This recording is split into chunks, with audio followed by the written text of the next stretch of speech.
Earnestly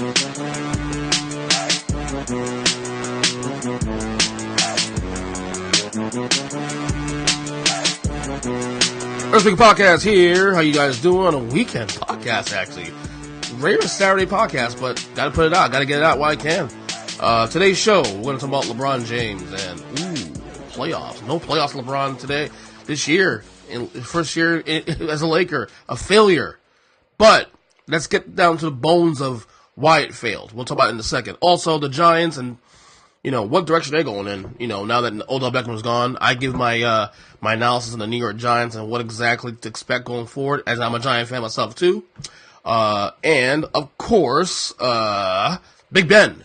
And I've never seen an elite quarterback of his stature like his get called out time and time again. But let's start first. LeBron James, the Lakers officially out of playoffs. The Lakers have missed the playoffs now for the 6th straight season. I mean, that's first of all, that's astonishing in itself. For the Lakers franchise, and that's some of you kids who are under 20 years old that may not understand just how great the Lakers have been as a franchise. We'll talk about even with seasons when they've missed the playoffs for maybe 2 years in a row, maybe even 3 years in a row. 6 years is a long time for the Lakers to miss the playoffs. Okay, 6 years is a very long time. But we're here. We are here. And we didn't think we'd be here this year, too, with LeBron James being here. Even with the team he had this season, we figured, okay, they're not a championship team. They're not going to be Golden State. We all knew that. They were never going to be Golden State. Okay? But we all thought that they'd at least be a 6 seed. I remember going back, back in July when they acquired LeBron. And through the months, okay, so obviously Golden State's best team in the Western Conference. Houston's still really good. Denver and all these other teams in OKC. Where do the Lakers fall in the pecking order of the teams in the conference? And we all agreed with this roster. Okay, maybe their ceiling could be a conference championship, but most likely there may be a 4, 5, 6 seed in the West. They might win playoff series because they have LeBron, but because now he's in the Western Conference, it's a little tougher. But we didn't see this coming. We didn't see the wheels falling off. And, we talk about the Lakers missing the playoffs 6 years in a row. This is LeBron's first time missing the playoffs since 2005, which was, I believe, his second year in the league. That's shocking. That's something that now we have to embrace, that not as official. We have to embrace the fact that now we're going to have an NBA playoffs without LeBron James. And, by the way, a lot of people are saying, well, that's disappointing. Not necessarily. I think some new blood now.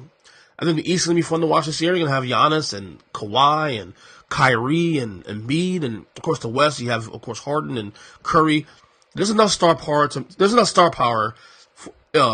this postseason to make it worth watching. And there's definitely enough star power. So the idea that LeBron James not being in the playoffs this year is going to be bad for the league, I doubt that. I don't think LeBron worshippers are going to stop watching basketball because LeBron, they're holy God, LeBron James is not in the playoffs. I don't believe that for a second. And I think the playoffs this year will be actually watchable to a large degree, because even though you are a person that says that thinks the Golden State Warriors are going to win their third straight championship, okay, they're fourth in 5 years, which is very likely it's going to happen. There's definitely a lot of pushback. There's definitely a lot of questions. They're gonna finally meet someone not like LeBron James in the finals, and maybe they can have a puncher's chance to actually upset the Warriors.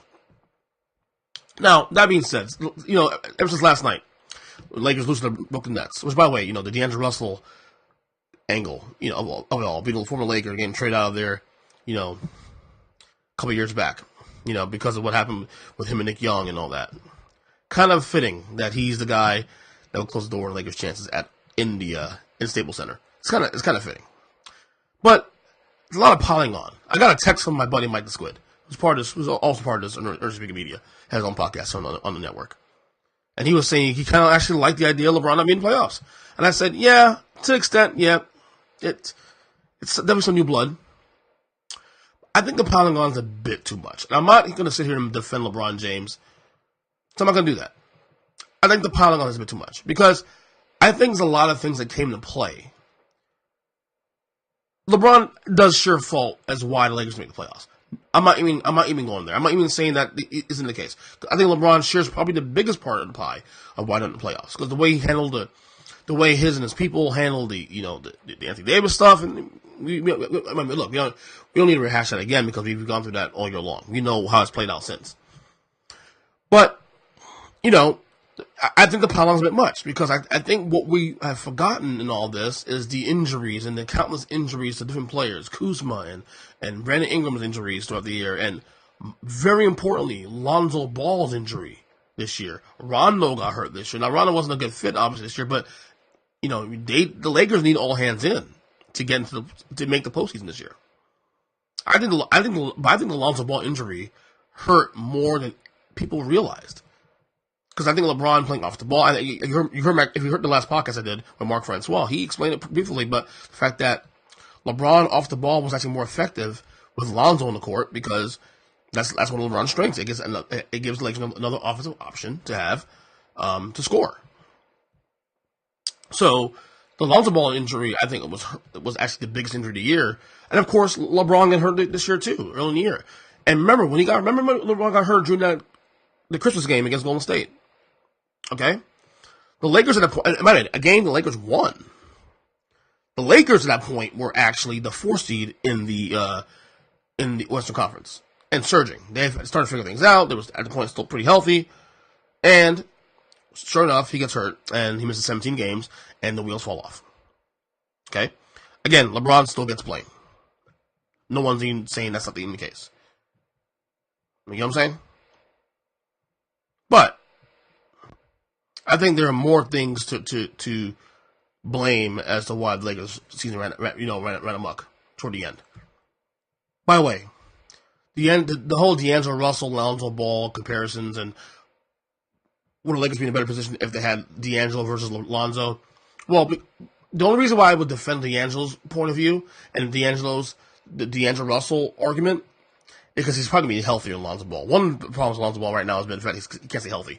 He's missed 60% of his games in 2 years as a Laker, right? I don't have the exact number, but it's pretty high. And when he has played, it's been inconsistent for the most part. Whereas D'Angelo Russell has been nothing short of amazing since going to Brooklyn. But I still think that comparison is still short-sighted right now to use. I think maybe another year or two, we can truly make a good comparison about who would have been a better fit, who would have been the more impactful player to the Lakers, D'Angelo Russell or Lonzo Ball. That being said, here we go.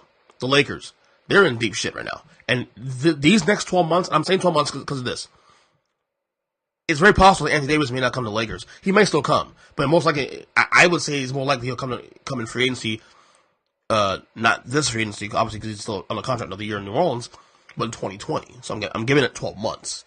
In the event they get him next year. These next 12 months are probably the most important 12 months in Lakers history.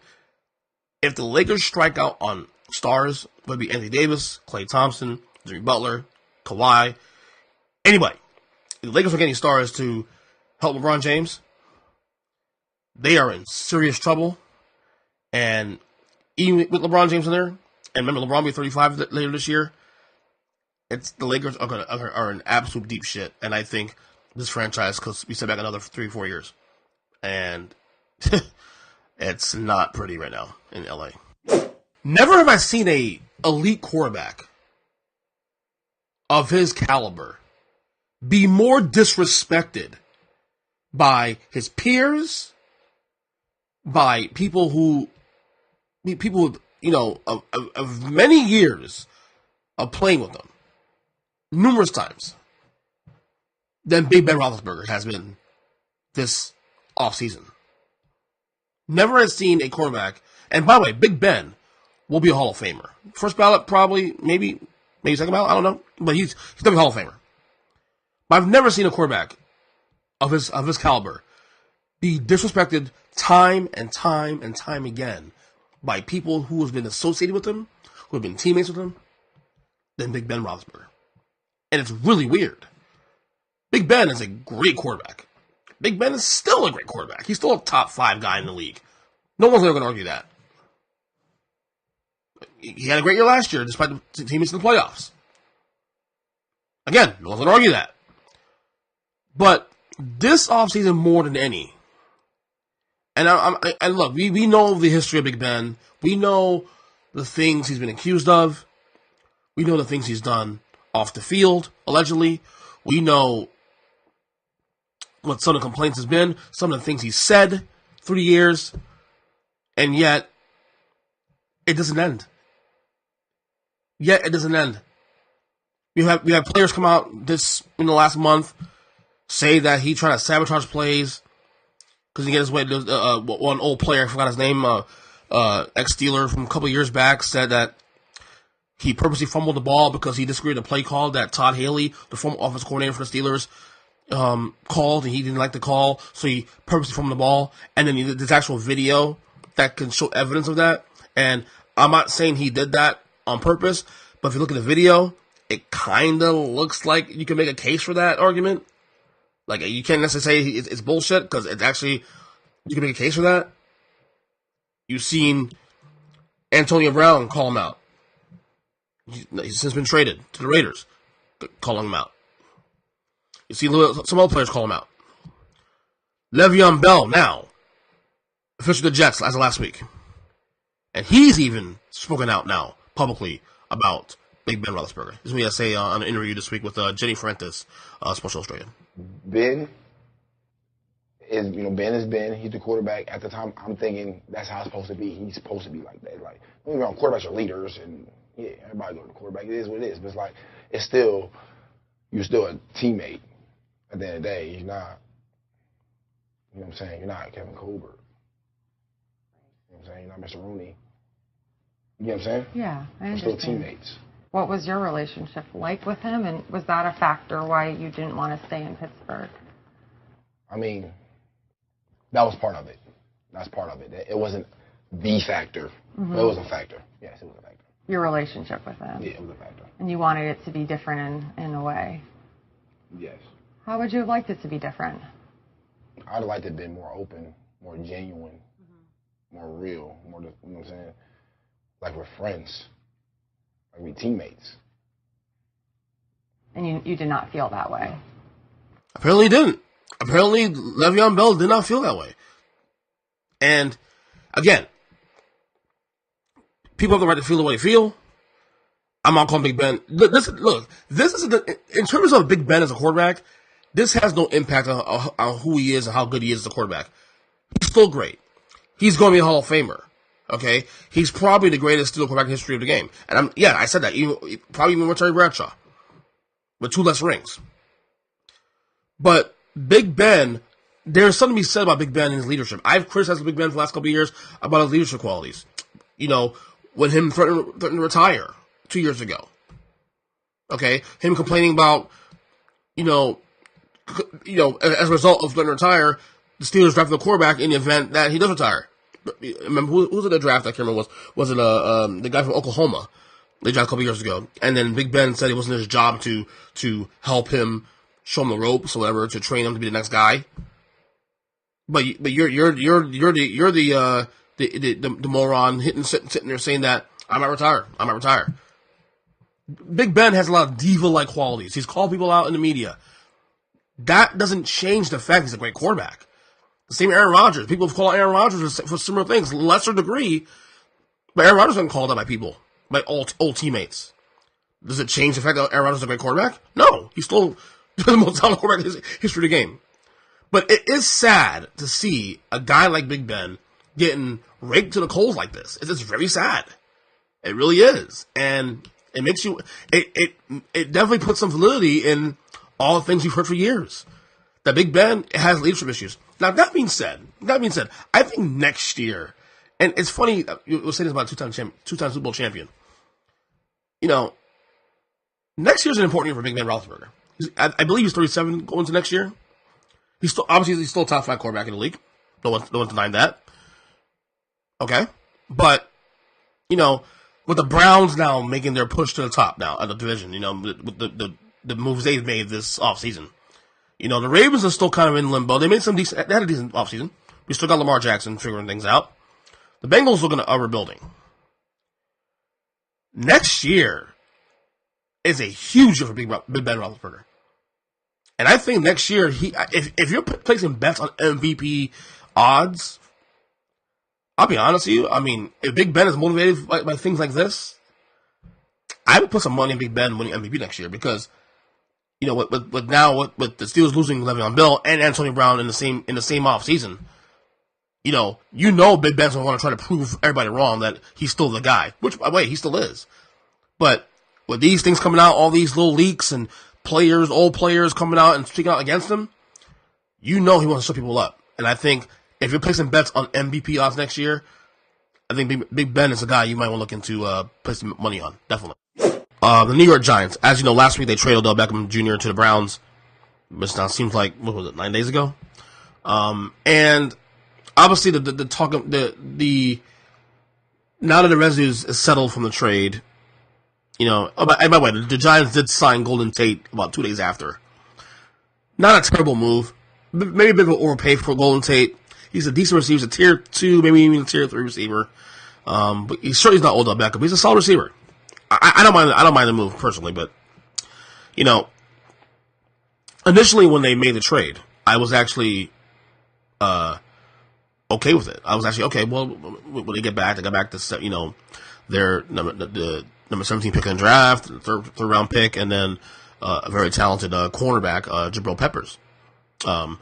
So I thought, okay, well, it's not a bad return, you know. But as things have settled down a little bit now, I'm a little worried because, and I tried to separate the fan guy versus, you know, what's logic and me doing this and trying to be, you know, call down the middle, be truthful, be fair in my assessment of what exactly the Giants are doing.